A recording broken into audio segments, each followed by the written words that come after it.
Katinka utcában. Én nyugodtan fölvettem már a János.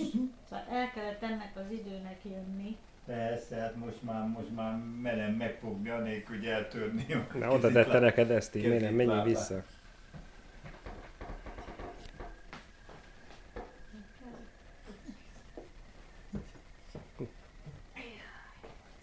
Tekedd meg az orrát, Kitty.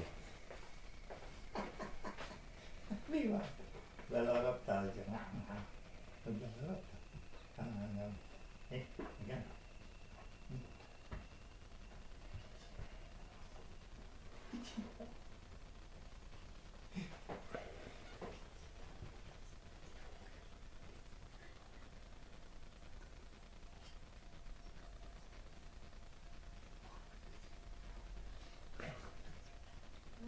Egyétek meg, fog csinálni.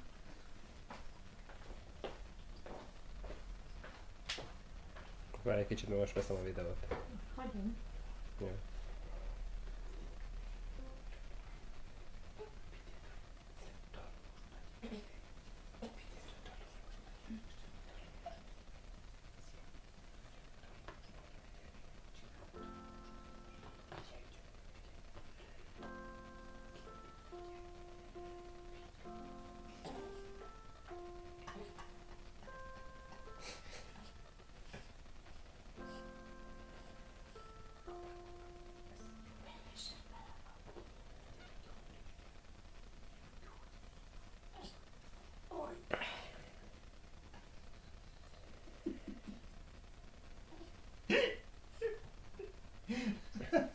Mi van? Gyere főfelé, gyere már! Az csúcsunk. Gyere, gyere, Ó, mondom nekem, gyere már! teljesen kész.